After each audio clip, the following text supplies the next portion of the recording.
Chapter 1. The Mountain That Breathes. Rinna. The mountain breathed, not with wind or tremor, but with rhythm. Slow, patient, alive. Rinna felt it beneath her boots as she climbed. The villagers below called this place cursed. They said the ground burned without flame, that animals avoided its slopes, that storms gathered too quickly near the peak. No one came willingly anymore. No one except her. She stopped and pressed her palm to the stone. Warm. Not scorching, not dangerous. Just warm. As if the mountain held its heat the way a living body held breath. She had followed the signs for weeks. Ferns that thrived only near deep earth vents. Moss dusted with ash and minerals. Plants that leaned toward unseen warmth instead of sunlight. Her satchel was already heavy, but instinct urged her higher. The mountain wanted her here. Above her, unseen and unmoving, Caelreth watched. He had felt her long before he saw her. From the moment her foot touched the lower ridge, something ancient had tightened within him. Dragons did not feel curiosity as mortals did. They did not feel pulled. They did not feel. He shifted, claws biting into black stone. Molten veins glowed faintly beneath his scales.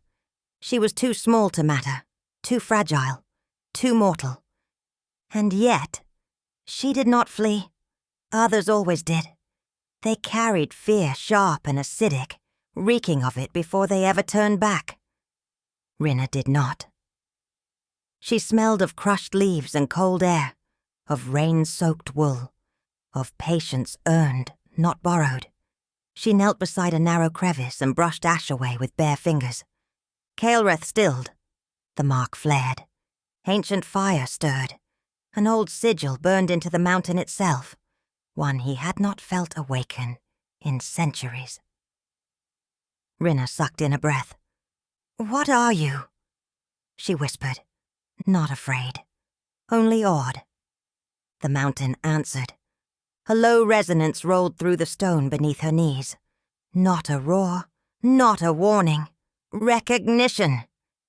Heat rose gently, unmistakably alive, and Rinna staggered back, heart hammering. She should run. She did not. Above her, fire gathered along Caelreth's throat, restrained by will alone. Dragons were not meant to be seen. Not now. Not like this. But something had shifted. The mountain had chosen. And for the first time in an age buried beneath ash and time, Caelreth wondered what it might cost to come closer. Chapter 2. The Dragon Who Watches. Rinna did not leave. She told herself she would. She told herself she should. The sensible thing would have been to turn back the moment the mountain answered her touch. Instead, she sat on a slab of warm stone and waited for her heart to stop racing. The air felt different now, not hotter, aware. She loosened the straps of her satchel and drew out a small bundle of cloth, unwrapping dried leaves and a sliver of chalky resin. Her hands moved on instinct, steady despite the tension curling low in her spine. This place was old, not ruined old, not abandoned old. Held. She crushed the resin between her fingers and sniffed. Sharp, clean, a grounding scent. Her grandmother had taught her to carry it into places where the land felt watchful. "You don't feel cruel," Rinna murmured to the stone beneath her boots. "Just guarded." Above her, Caelreth did not move. Her voice brushed against him like ash drifting across fire. Light, careless, dangerous in its innocence. No human had ever spoken to the mountain before. They spoke at it, prayed or cursed or begged. She spoke as if it might answer. It already had. He watched her trace the lines of the rock with her fingers. Careful, reverent. She did not chip or carve. She did not try to claim. She observed, listened, learned. That alone set her apart. The mark she had awakened pulsed faintly now, a slow echo of fire beneath the stone. Caelreth felt it as clearly as he felt the magma far below, a tug along an ancient bond he had sworn never to test again. Dangerous, the old instincts warned. Not to him, to her. Rinna rose and followed a narrow path that curved along the mountain's flank. Heat seeped through the soles of her boots, not burning, but persistent, like a presence walking beside her. Her breath misted as the wind picked up, carrying the scent of sulfur and something deeper, something alive. She stopped again. "You're not a spirit," she said quietly. "Spirits don't breathe." Silence answered her. Then, a sound. Low. Resonant. Not thunder, not shifting stone. A presence adjusting itself. Rinna's fingers curled at her side. Every sensible instinct screamed at her to run now, to go back down the path, and never return. Whatever lived here was powerful beyond anything she understood. And yet, her fear was threaded with something else. Curiosity. She stepped closer to the cleft in the rock ahead, where the heat grew stronger and the light dimmed. Shadows gathered there, thick and layered, swallowing sound. From within those shadows, Caelreth watched her approach the threshold of his domain. Too close. Far too close. His wings flexed once, molten seams flaring beneath obsidian scales. One careless movement and the mountain would shake. One breath, and she would burn. He did neither. Because she stood at the edge of the fire and did not flinch. Because she lifted her chin, not in challenge but in acknowledgement, and whispered, "I know you're there." The bond tightened. For the first time in centuries, Caelreth felt the weight of a choice pressing against his will. Reveal himself and risk her fear. Remain hidden and risk something far worse. Below the mountain breathed, and Rinna waited. Chapter 3. The Mark of Fire. The shadows moved, not quickly, not violently. They shifted the way something vast adjusts itself when it realizes it is no longer alone. Rinna's breath caught, not in panic, but in awe. The heat deepened, no longer ambient, no longer distant. It pressed against her skin like a held breath, close enough that she could feel it along her ribs, the back of her neck, the soft hollow at her throat. She did not step back. The cleft in the stone widened just enough for darkness to gather inside it, thick and layered, swallowing the dim light behind her. From within that dark, something watched, not blindly, not hungrily, intently. Rinna's fingers brushed the place on her palm where the stone had flared beneath her touch. It tingled now, a faint pulse matching the slow, powerful rhythm she felt beneath her feet. "You're not the mountain," she said softly. The air trembled, not with sound but with restraint. Caelreth held still, every instinct screaming at him to pull back, to bury himself deeper in shadow. She stood too close now, close enough that one careless exhale would scorch her lungs. And yet she had crossed the threshold without permission, without fear, without offering. The bond tightened, old and unwilling, igniting where it had long been dormant. A glow stirred in the darkness. 2 embers kindled, low and deep, like fire banked beneath ash. Eyes. Rinna's breath left her in a slow, steady stream. She had expected terror, expected her knees to give, her body to betray her. Instead, her chest ached with something nameless and heavy. "You're real," she whispered. The glow shifted slightly, tracking her movement with unnerving precision. She felt it then. Not just that she was seen, but that she was known in some quiet, impossible way. Caelreth let the smallest fraction of himself be felt, Not his size, not his fire, his presence. The air thickened, pressing gently but insistently against her, as if the mountain itself had leaned closer. Heat brushed her skin, not burning, not warning, acknowledging. The mark on the stone flared again. So did the one on her palm. Rinna gasped and staggered half a step back, staring down at her hand as faint lines of warmth traced themselves across her skin, glowing like embers beneath flesh. "No," she breathed. "I didn't take anything." The eyes dimmed, just slightly. A sound rolled through the chamber then, deep and resonant, vibrating through stone and bone alike. Not a roar, a warning. Not for her, for himself. Caelreth drew back, shadows folding over molten scale, fire retreating beneath obsidian hide. He would not cross this line. He would not claim what had not chosen him in return. The bond pulsed once more, tight, unanswered. Rinna lifted her gaze, her palm still burning faintly. "Then what did I wake?"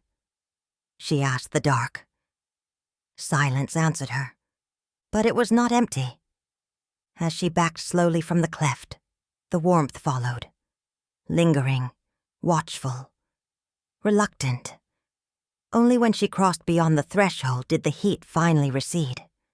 The mountain exhaled. Rinna turned and began the long descent, her thoughts racing, her palm still glowing faintly in the dusk. Above her, hidden once more, Caelreth remained motionless. She had seen his eyes. She bore his mark. And neither of them yet understood what that would demand. Chapter 4.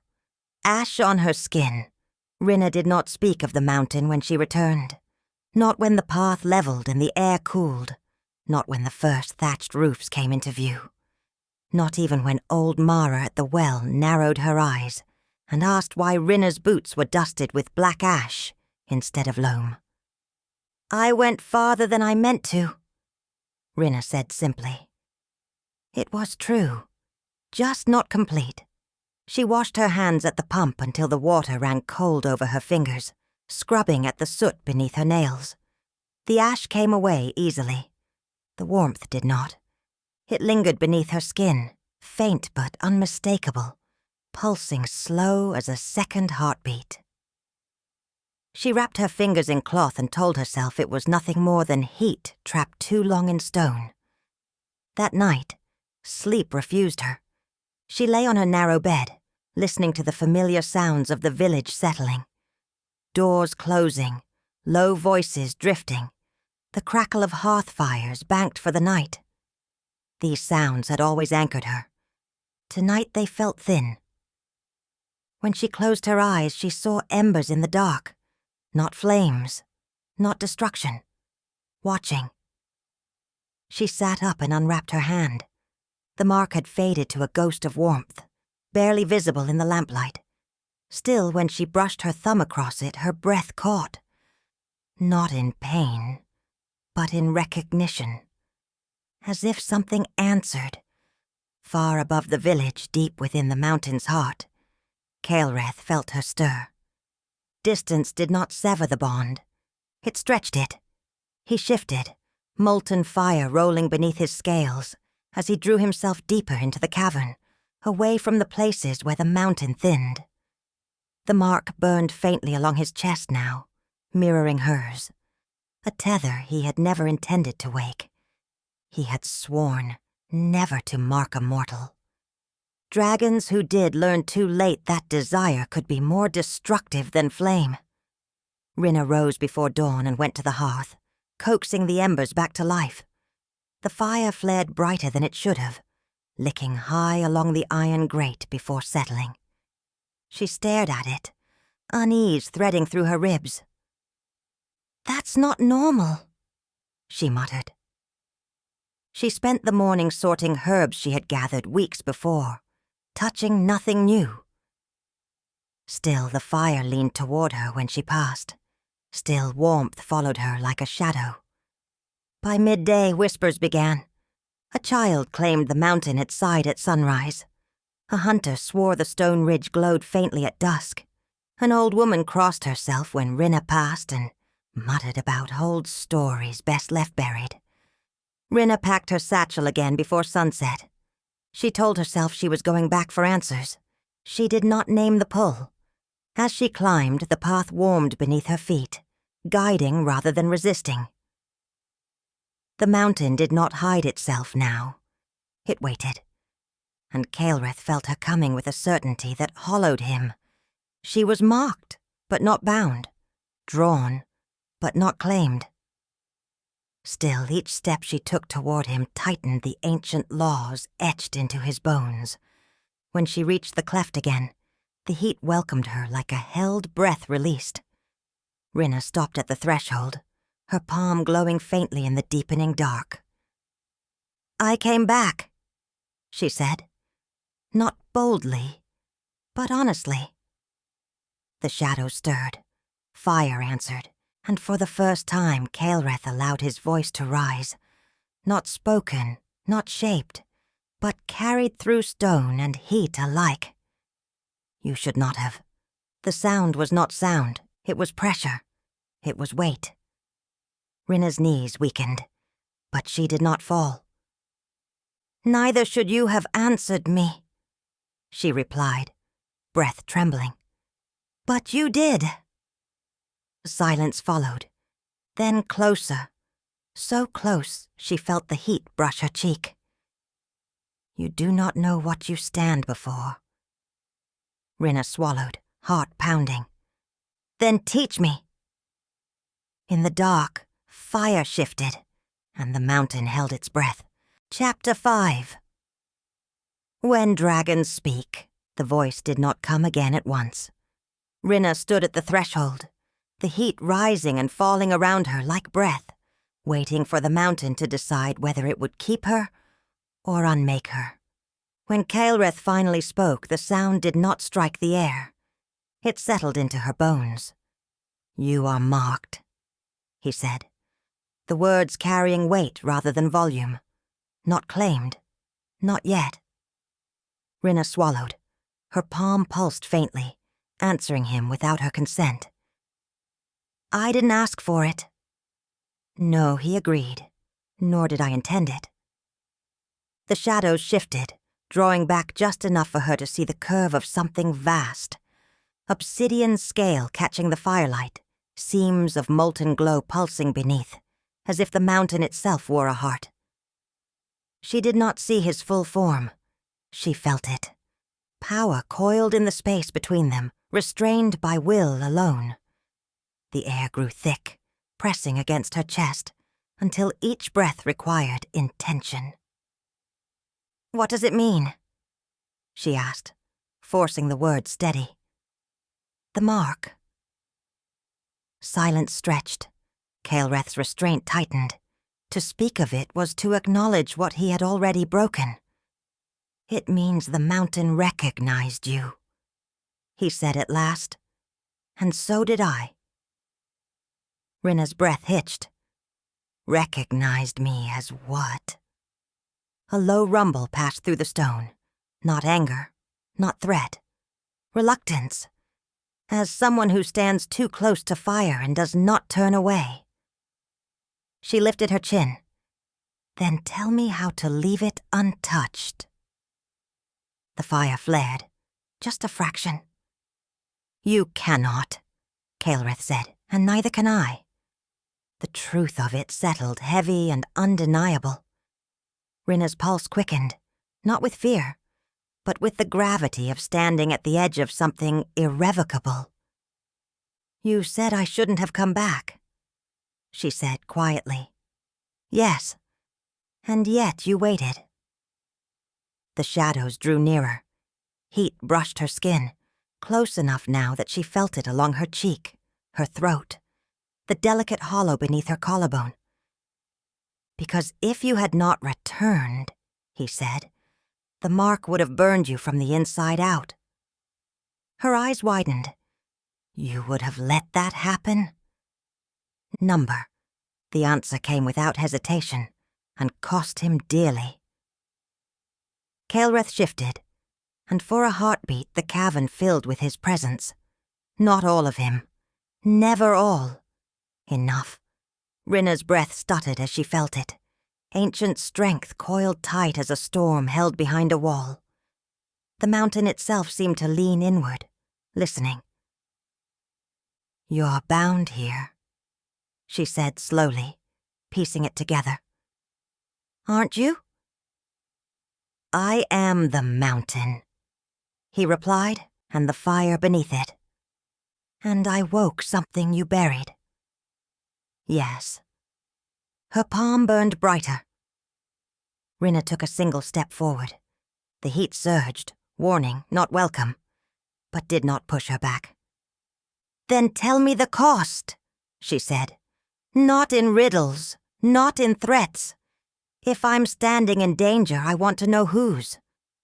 The shadow stilled. For the first time since she had crossed the threshold, Kael'reth let the truth through.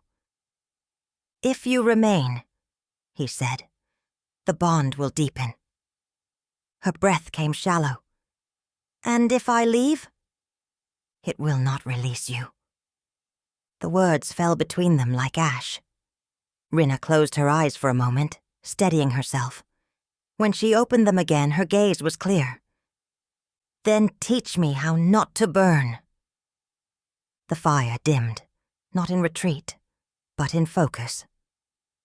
Kael'reth drew closer, close enough now that the heat of his breath stirred the loose strands of her hair, close enough that one careless movement would end her.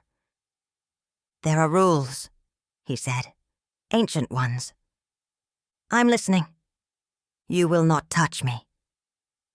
Her pulse jumped, but she nodded. "You will not offer yourself."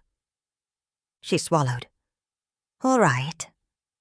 And if the mountain calls you," he continued, "you will answer honestly, or not at all." Rinna exhaled slowly. "That seems fair." A sound like a breath escaped him, surprised, unwilling. "You do not know what you are agreeing to." "Maybe not," she said. "But I know what it feels like to be ignored by the world. I won't do that to you." The words struck deeper than any blade. The fire answered her, steady and intent. And in the space between breath and flame, something irrevocable took root. Quiet, restrained, and already dangerous. Chapter 6. The Cost of Nearness. The cavern breathed around them, not with wind or flame, but with the slow, deliberate patience of something that had watched centuries pass and found no need to hurry. Rinna stood where she was, hands loose at her sides, aware of every inch of space between her and the fire that watched her back. Kael'reth did not retreat. That, she realized, was new. The heat was closer now, no longer a distant presence, but a living thing that brushed against her skin, tracing the line of her jaw, the curve of her throat. Each breath she took felt heavier, thicker, as if the air itself resisted being drawn away from him. "You said I couldn't touch you," she said quietly. "I did. And yet you're standing close enough that I could." A pause. Not hesitation. Calculation. "Rules exist because desire does not listen to reason," Kael'reth replied, "and because fire does not forgive mistakes." Rinna nodded slowly. "Then teach me where the edge is." The fire stirred. He shifted just enough for her to see more of him. An arc of obsidian scale, vast and impossibly smooth, seams of molten light pulsing beneath like a heartbeat, too large for one body. His presence pressed against her senses, overwhelming and precise all at once. "One step closer," he said, "and the bond will deepen." Her pulse thundered in her ears. "And if I step back?" "It will still pull." She huffed a soft, humorless breath. "You're very bad at reassurance." Something like a huff of heat answered her, warm, controlled, almost amused. "You are very bad at caution." Rinna shifted her weight forward. Not a step, not yet. Just enough to feel the heat intensify, curling around her ribs, brushing her cheek, tugging at the mark on her palm until it flared faintly in answer. She gasped. Caelreth felt it like a blade drawn slowly across old scar tissue. The bond surged, ancient, instinctive, demanding far more than he would ever give. His fire rose in response, coiling tight beneath his scales, as every law etched into his bones screamed for distance. He held. Barely. "Enough," he said, the word resonating through stone and marrow alike. Rinna froze instantly. The heat receded. Not gone, but restrained once more.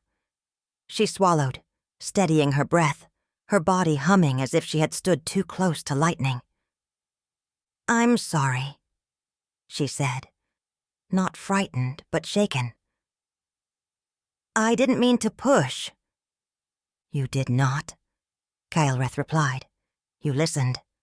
That mattered more than she knew. Silence settled between them, thick but not empty. The mountain's slow rhythm crept back in, grounding, steady. After a moment, Rinna lowered herself to sit on a warm slab of stone, careful to keep her distance. She rested her wrapped hand on her knee, eyes fixed on the firelit shadows. "Does it always hurt?" she asked quietly. Caelreth did not pretend not to understand. "Nearness does," he said. "Distance does too. Just differently." Her shoulders relaxed a fraction. "Then at least we're honest about it." He shifted again, settling. Not looming now, but present. The heat remained, gentler than before, like a fire banked low, rather than a blaze held back by force. "You should not have been born into a world that forgot what lived beneath it," he said, "and I should not have let myself remember what it is to be seen." Rinna glanced toward the darkness where his eyes burned low and steady. "We don't get to choose the world we wake up in." "No," she added softly, "but we do get to choose how carefully we move through it." The bond quieted, not weakened, but tempered. For the first time since she had crossed the threshold, Caelreth allowed himself to rest against the mountain rather than stand apart from it, not touching, not claiming, simply remaining. And in that fragile, restrained space, where fire and flesh stood close enough to feel one another without harm, something deeper than desire began to take shape. Something that would cost them both far more than flame. Chapter 7. The Shape of Want. Time softened in the cavern. Not stopped. Never that. But loosened, as if the mountain itself had decided the moment did not need to be hurried along.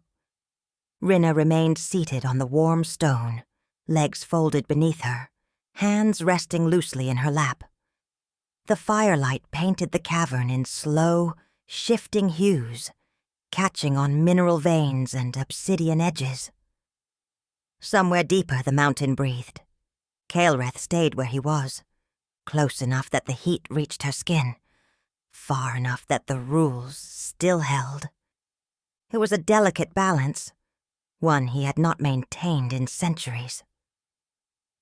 "You said there were rules," Rinna said after a while, her voice low, careful not to break the stillness.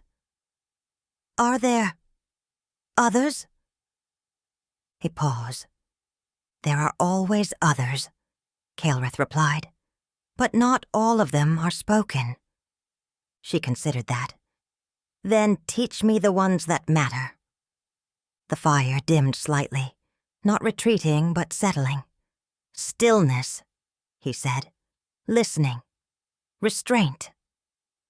She tilted her head. "Those sound more like virtues than laws." They are both. Rinna shifted her wrapped hand, the faint warmth beneath the cloth, answering his presence like a quiet pulse. And what happens if I fail? The mountain seemed to lean closer, attentive. Then I will move away, Caelreth said, even if it costs me. Her throat tightened. That doesn't seem fair. Fire is not fair, he replied. It is only honest. She exhaled slowly, letting the truth of that settle.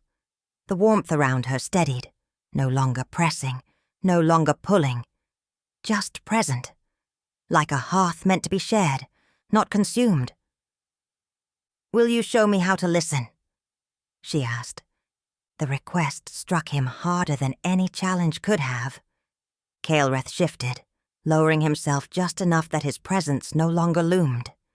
The fire rolled beneath his scales, and then stilled, contained with deliberate care. Close your eyes, he said. Rinna obeyed. Without sight, everything sharpened. The slow pulse beneath the stone, the subtle rise and fall of heat, the weight of something vast holding itself in perfect restraint, just beyond her reach.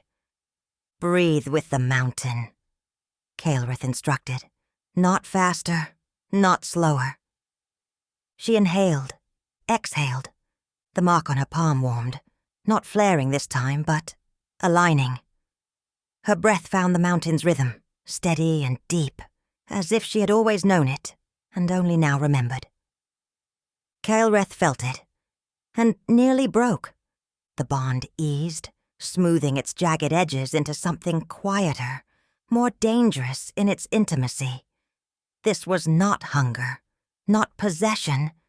This was recognition shared. You learn quickly, he said. The words softer now, less weight, more presence. Rinna opened her eyes and looked toward the firelit shadows. So do you. Another pause. I had forgotten how, he admitted. She smiled, not bright, not teasing. Just a small curve of understanding that warmed him more than any flame. They remained like that for a long while. Fire banked low, distance respected, awareness shared. When Rinna finally rose, the mountain did not protest. I should go, she said reluctantly. Before dawn. Yes, Caelreth agreed. Before the world wakes. She hesitated, then bowed her head, not to him, but to the mountain itself. Thank you for trusting me this far. The heat lingered as she turned away, brushing her back like a hand that knew better than to touch. Rinna, Caelreth said, stopping her just before she crossed the threshold. She looked back. What we are shaping here will demand a choice, he said, sooner than either of us wishes. Her gaze did not waver. Then we'll meet it honestly. The fire dimmed in acknowledgement. As Rinna descended into the cooling night, Caelreth remained in the cavern, fire coiled tight, restraint etched deep into every breath. The want did not fade. It took shape. Chapter 8. The Breaking Fire. The mountain woke in alarm. Rinna felt it before she heard it. A sharpness in the air, a wrongness that cut through the night like cold iron dragged across stone. She was halfway down the ridge when the warmth she had come to trust recoiled, pulling tight beneath her skin. Fear. Not hers. His. She stopped, heart pounding. Then came the sound. Voices. Too many. Carried upward on torchlight and smoke. Men. She turned, scanning the dark slope below. A line of fire climbed the path she had taken hours earlier, flickering points of orange bobbing with deliberate purpose. Iron glinted in the light. She could smell it even from here. Metal, oil, fear sharpened into resolve. No, she breathed. Above her the mountain shuddered. Caelreth felt the iron like a blade driven into old bone. It tore through his restraint, ripping across ancient wards laid when the world was younger, and humans still feared what they could not name. The mountain's fire surged in answer, violent, instinctive, furious. "They should not be here," he growled, the words cracking through stone and night alike. Rinna staggered as the sound rolled past her, half heard, half felt. The ground trembled beneath her boots. "They followed me," she whispered. Guilt burned hotter than fear. "They think I woke something dangerous." "You did," Caelreth replied. "Not accusation. Fact." The hunters advanced, shouting now. Orders barked sharp and brittle. She caught fragments carried on the wind. "Iron! Bind it! Before dawn." They meant to cage him. The thought shattered something old and volatile. Rinna turned and ran, not away but up. The path burned beneath her feet, guiding her with ruthless clarity. Heat wrapped around her like hands that refused to let go. "Rinna, stop!" Caelreth commanded. She did not. "I won't let them hurt you," she said aloud, breath tearing from her chest as she climbed. "I won't. You will die." "Then teach me where to stand." The words struck deep. Caelreth roared, not outward, not yet, but inward, fire crashing against every law that bound him to restraint. The mountains split along old seams, magma flaring bright as the night itself recoiled. When Rinna reached the cleft, the cavern was already alive with fire. Shadows peeled back. This time he did not hide. She saw him. Not all of him. Never all, but enough. A vast curve of obsidian and flame, wings arched like living night, fire coursing beneath scales etched with age and power. His eyes burned molten gold, fixed on her with a fury that was not meant for her, and terror that was. "Iron binds fire," she said hoarsely, forcing herself to stand her ground as heat roared around her. "You told me that." "It scars it," he corrected. "It enslaves it." Below them, shouts echoed closer. Torches flared brighter. Rinna lifted her marked hand. The warmth there blazed, no longer a quiet pulse, but a living flame racing beneath her skin. "Then use me," she said. Caelreth froze. That would break the last rule. "I know." The hunters crested the lower ridge. Steel rang against stone. The mountain screamed. Caelreth made his choice. Fire surged, not outward, not consuming, but around her. Heat wrapped Rinna in a living barrier as the bond snapped taut, no longer restrained by distance or rule. He moved closer than he ever had. Too close. Close enough that his breath tore a gasp from her lungs. Close enough that the fire branded itself into her bones, without burning her flesh. The rule shattered. Not with pain, with fire. The mountain erupted, not in destruction, but in warning. A wall of flame tore skyward between hunter and cavern, forcing shouts of terror and retreat. When the fire fell back, the ridge was empty. Silence rushed in, broken only by the hiss of cooling stone. Rinna sagged to her knees, trembling. Caelreth remained coiled around her space, fire blazing wild and uncontained for the first time in centuries. "You are bound now," he said, the words rough, shaken. "Whether I wished it or not." She looked up at him, eyes bright with fear and resolve. "So are you." The bond burned between them, no longer a question, a fact. And far below, the world had learned that the mountain would not be taken quietly. Chapter 9. What survives the flame? The fire receded slowly. Not all at once, not the way destruction fled, but in measured breaths, as if the mountain itself were carefully setting something fragile back into place. Rinna lay where she had fallen, palms pressed to cooling stone, her body trembling in waves she could not control. The heat no longer roared.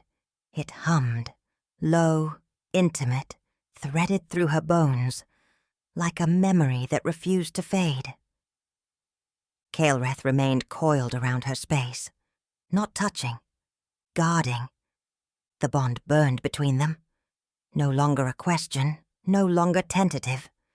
It pulled at him with a force that bordered on agony, demanding proximity, vigilance, more.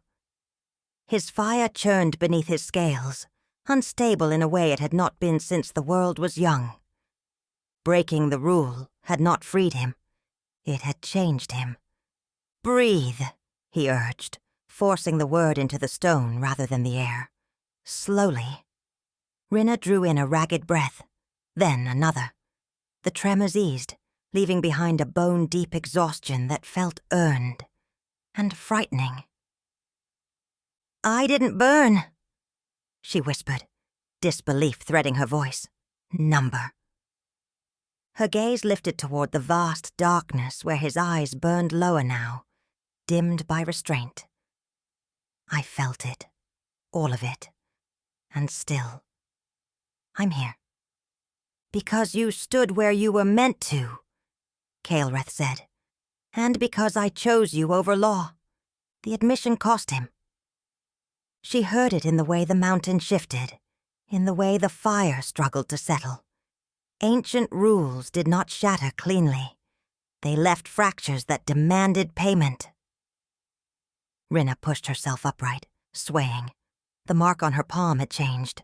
No longer a flare of wandering heat, but a steady ember etched beneath her skin. Alive, answering. "What does this make me?" she asked. Caelreth did not answer at once. Below them, far down the ridge, distant voices carried, fearful, retreating, already reshaping the story into something safer than truth. Hunters would speak of fire and terror. Villages would whisper of curses renewed. None of them would speak of choice. "It makes you seen," Caelreth said at last. "By the mountain. By me. That doesn't sound safe." "It is not."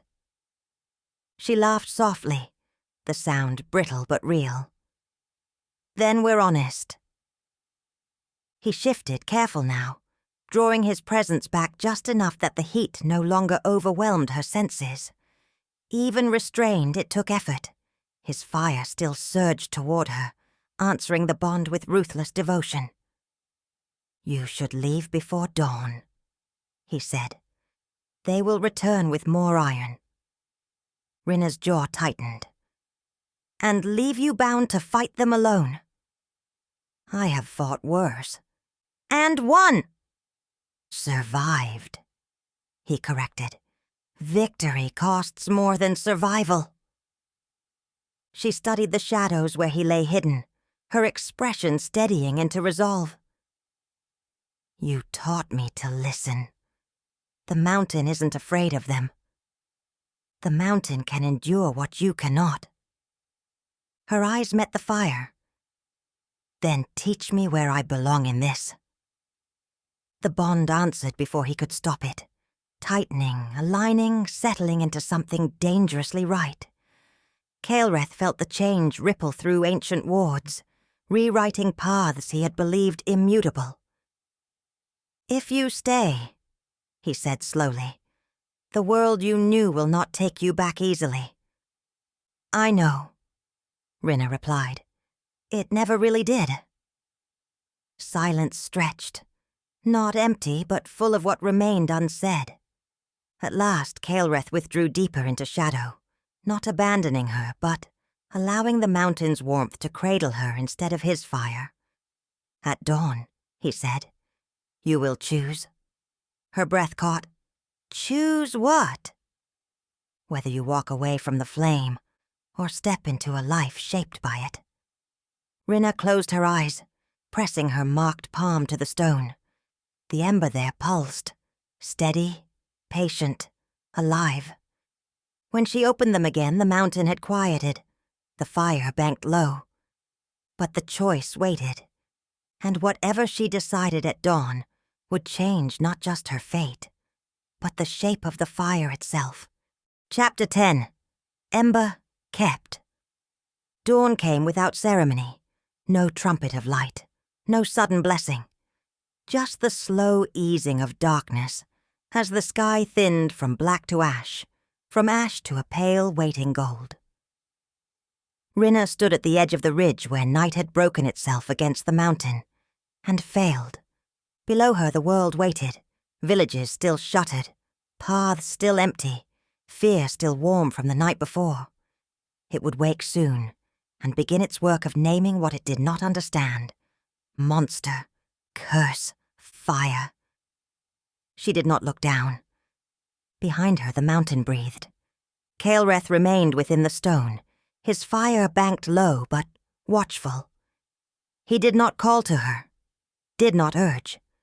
The choice had to be made without flame pressing at her back. That, too, was law. Rinna pressed her marked palm to the cooling rock. The ember there pulsed, steady, neither demanding nor fading. It did not burn. It waited. "I could leave," she said quietly. The mountain did not answer. She smiled faintly. "I know." Leaving would be easier.